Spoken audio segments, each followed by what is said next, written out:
Replicantes amigos, estamos assistindo à queda na aprovação do governo Lula. A aprovação do presidente Lula desabou em 2 meses de 35% para 24%. Uma queda de 11 pontos em apenas 2 meses. É inédito. Pesquisa Datafolha, divulgada agora há pouco. Reflexo de uma sucessão de derrotas. Passando para avisar que você, trabalhador brasileiro, pode voltar a usar o Pix sem a lupa do governo. Desconfiança. E a população prefere acreditar no Mas a política pública não é nossa, ministro. Não, mas vendo a crise que nós estamos vivendo... Sim, eu entendo, mas a política pública não é nossa. E uma tonelada de falação de bosta. Se nós produzimos alimento demais no planeta Terra, e se nesse país a gente produz alimento demais, e tem gente com fome, significa que alguém está comendo mais do que deveria comer para que o outro pudesse comer um pouco. Significa que nós estamos desperdiçando alimento entre a produção e o consumo. Significa que alguma coisa está errada. E a mais errada de todas é que as pessoas não têm dinheiro para comprar o que comer. E quem analisa a queda histórica da aprovação do governo Lula III é o Coronel Zucco. Muito obrigada, viu, pela participação do senhor aqui no CNN Arena. E queria já começar fazendo essa pergunta sobre a avaliação dessa queda. Vi aqui alguns posicionamentos, me chamou a atenção um, que é bastante interessante, de um deputado que ele fala o seguinte: olha, o governo não entrega o que promete, não entregou o que prometeu, que é exatamente a frase que foi falada pelo próprio presidente da República há alguns dias na reunião ministerial. Quais são os pontos que o senhor vê como os principais para essa queda na aprovação do governo petista? Eu acrescento uma frase: nenhum marqueteiro vai esconder a inflação. O que nós estamos enxergando, Juliana, Edilene, Pedro, é um desastre na gestão do país. Eles continuam ainda em campanha eleitoral, se preocupando em acusar, em atacar, e não se preocuparam em gestão. Não colocaram ministros que são gestores, eficientes, prometeram cargos para todo o Centrão, não conseguem comandar, não tem diálogo com o Congresso. Eu fiz questão de separar exemplos claros do dia a dia do seu João, da Dona Maria, que está pagando nos últimos 2 anos 178% de aumento da cenoura, mais de 100% do tomate, mais 100% da abobrinha, café moído chegando a mais de 70%, transporte por aplicativo quase 70%, batata inglesa, óleo diesel, gás veicular. Eu poderia citar para vocês dezenas de itens que estão fazendo com que a sociedade avalie esse governo como ele deve ser avaliado. Um governo péssimo, incompetente, que prometeu na campanha, todos falam da picanha e da cerveja, isso é um luxo. Nós temos que falar que a carne moída está mais cara, que o arroz, que o feijão, que a laranja, que o café. Nós temos hoje a clara inflação na nossa mesa.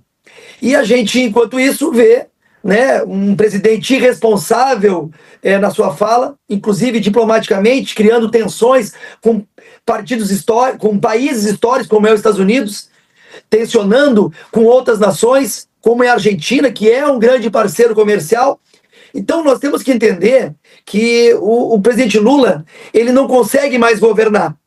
São escândalos de quentinha, graves envolvendo assessores do PT, são casos do pé de meia que temos crimes de responsabilidade fiscal.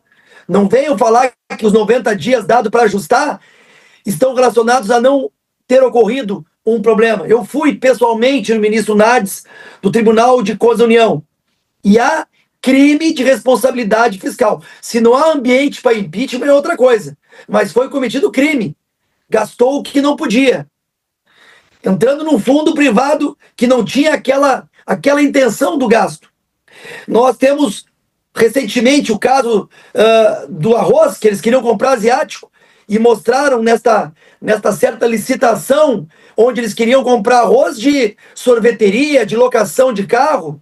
Eu poderia falar da licitação da Secom, que também os indícios de irregularidade. Então, são vários atos negativos, várias ações, a inflação, o aumento do dólar, que fazem com que o governo tenha, historicamente, a maior rejeição. Deputado, muito obrigada mais uma vez pela entrevista. A minha pergunta para o senhor é a seguinte: a oposição vai tentar alavancar os pedidos de impeachment contra o presidente Lula a partir dessa fotografia pública de queda de popularidade? Tem alegação de crime de responsabilidade por causa do pé de meia. Também vão tentar fazer isso em relação ao pacote anti-Janja, porque Lula, na avaliação de vocês, não estaria gerenciando como deveria os recursos públicos utilizados pela primeira-dama. Qual que é o próximo passo? Vocês vão seguir em frente com pedidos de impeachment a partir disso e acreditam que ele possa aprovar, que o presidente possa ser retirado do poder? Edilene, perfeita a tua análise, a tua colocação inteligente de mostrar o quadro. Tudo que tu falou é a realidade, não são fatos que a oposição está trazendo. Isso vem do Tribunal de Contas da União, de licitações com irregularidades, até o próprio impeachment. Nós estamos com mais de 130 assinaturas de impeachment, mas nós sabemos que impeachment é muito mais uma ação política do que, às vezes, uma ação jurídica, legislativa, enfim. Mas o movimento está cada vez mais crescendo. É importante salientar que o Congresso está mudando. O cenário político está mudando.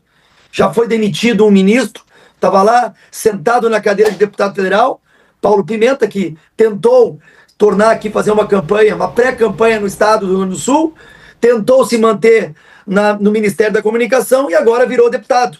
E trouxeram um marqueteiro. E eu lembro, marqueteiro não resolve inflação. Marqueteiro não vai repor o dinheiro que os prefeitos estão pedindo. Marqueteiro não vai diminuir o preço da cesta básica.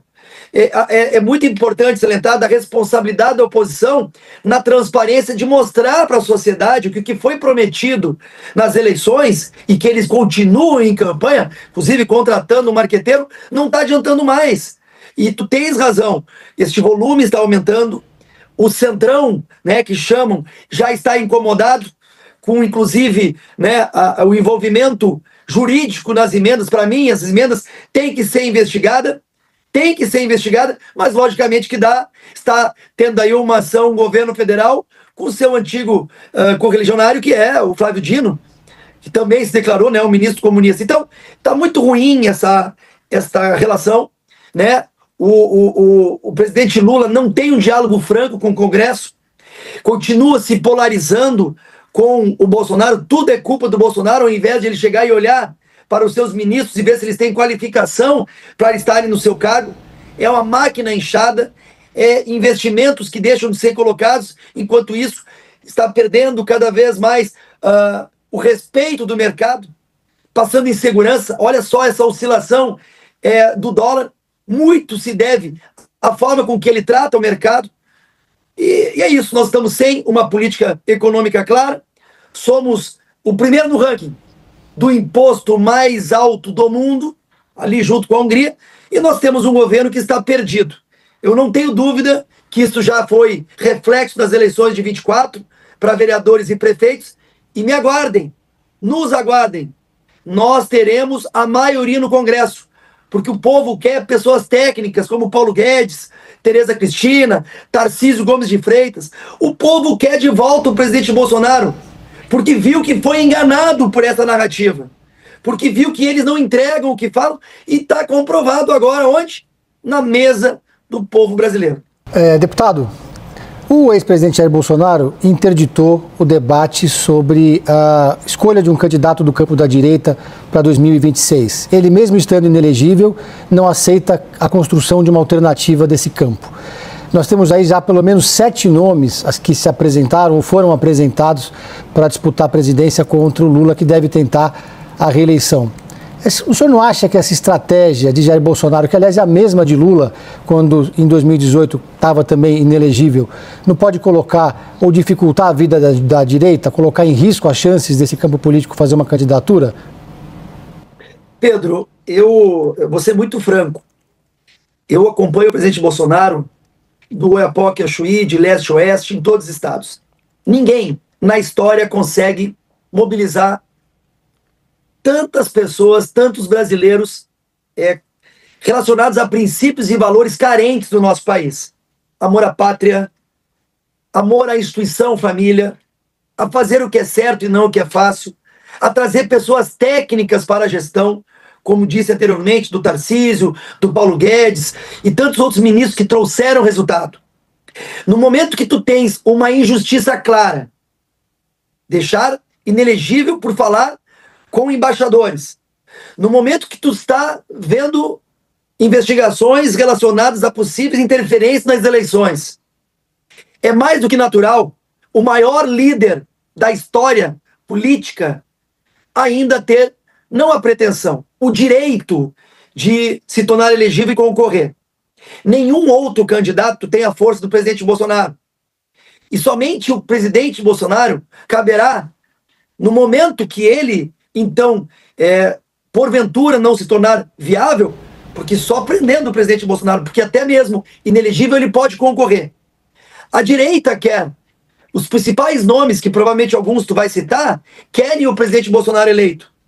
E cabe ao judiciário fazer justiça e não política. E se ele fizer justiça, ele vai torná-lo elegível.